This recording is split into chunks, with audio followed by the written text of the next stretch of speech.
Hey guys, welcome back to Life with Daric. My name is Daric and I'm a doula, and today it's going to be days in the life of a doula.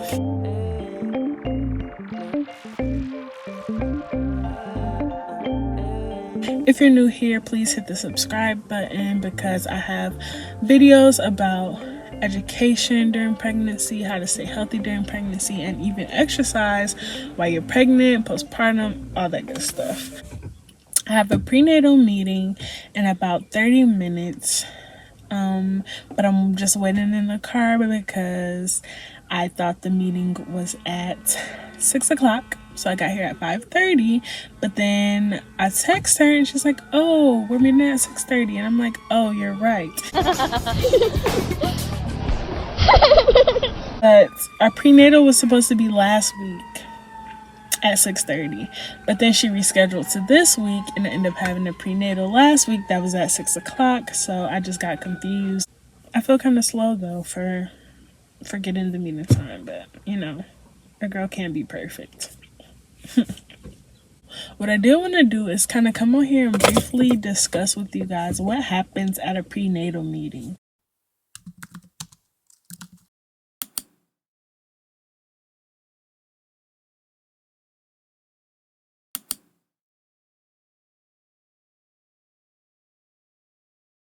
So usually when you contract with a doula, depending on what doula you get, there is a prenatal meeting, and then you have the birth, labor support, and then you have the postpartum meeting.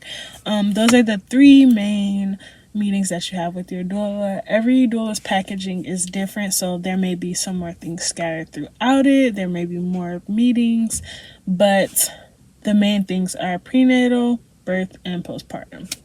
And so the prenatal is before the baby is born. And so the main goal of the prenatal meeting is to get comfortable with the client and the doula's relationship, really have an understanding of the birth preferences that they have, and discussing what they learned in their childbirth education, and also talking about any concerns that they may have and giving them any educational information that they may need. So really the goal of today is preparing my client for the natural birth that she's going to have. So I'm just going to briefly go down the list of things that we are going to discuss so that you can get a feel of what a prenatal meeting looks like, whether it's with me or it's with another doula. But for me, this is kind of what my prenatal meetings look like. When I first meet up with them in the prenatal meeting, we just kind of catch up. We discuss how they've been feeling, how their doctor's appointments have been going, if it's anything that we should be concerned about, or if it's anything they're concerned about. We kind of discuss that in the beginning. Then I like to discuss like their discomfort, so that kind of covers, you know, how it's been. But I like to talk about their discomforts, like are they still nauseous? Are they still throwing up? Or, well, a lot of these things I would know, but like now that you're in the third trimester, are you developing more hip pain? Just those types of questions so that we can combat those things. Are you staying hydrated? Is it hard to sleep now? You know, those normal symptoms that you have that come with the end of your pregnancy, that's what we'll discuss. We also discuss nutrition. What have they been eating? Have they been staying hydrated? Are they getting all the nutrients and minerals that they need? Blah, blah, blah. Body mechanics, stretching, exercising, pelvic tilts, cat-cow, exercises that are going to prepare them for the childbirth, squatting, things like that. We discuss those things because we're getting to the nitty-gritty, and these things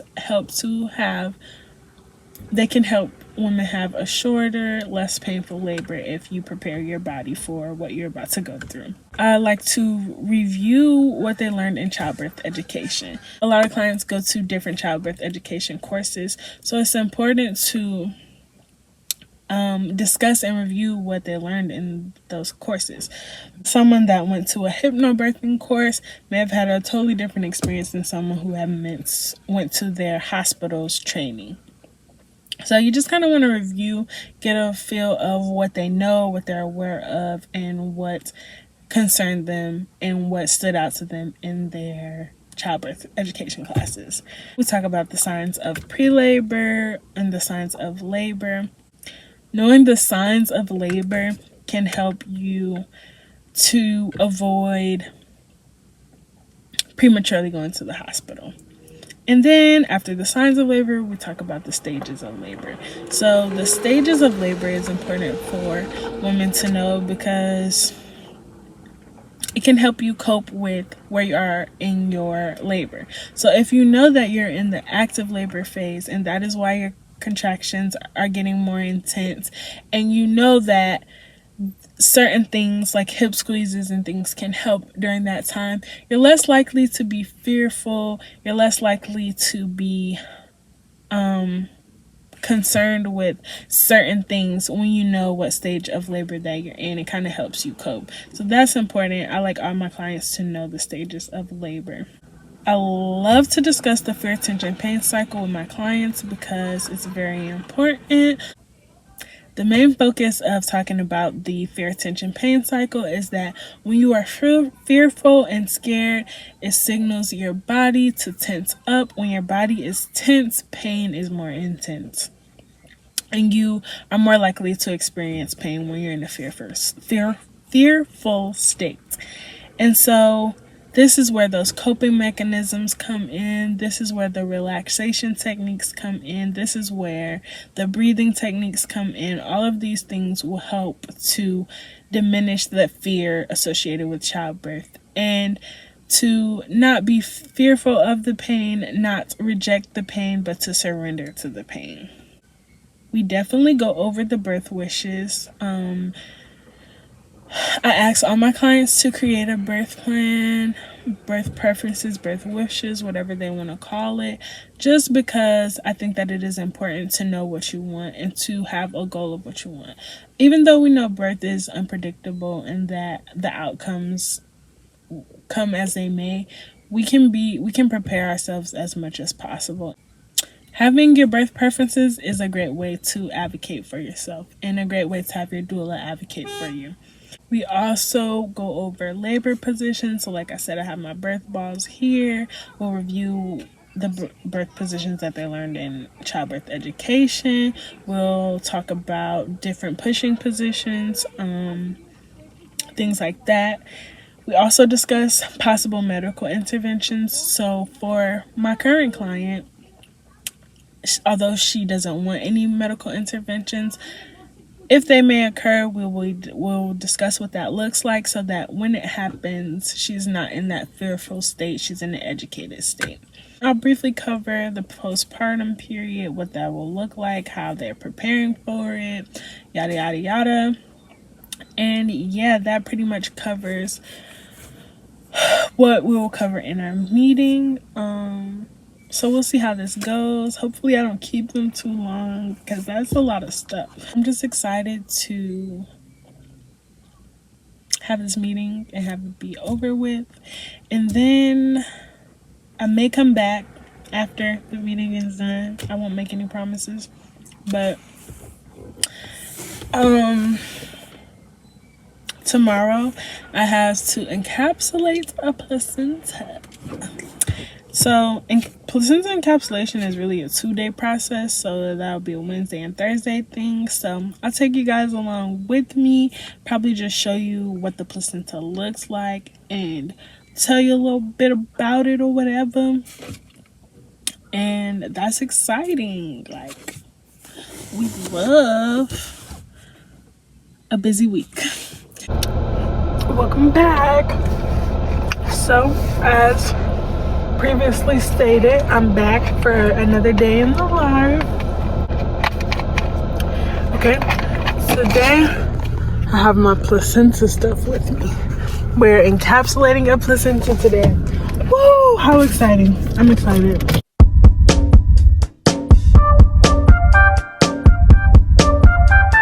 Okay, I made it. I have to drag this heavy thing. Ah.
several days later, but I was editing the video and I realized that I didn't get as much footage as I wanted to.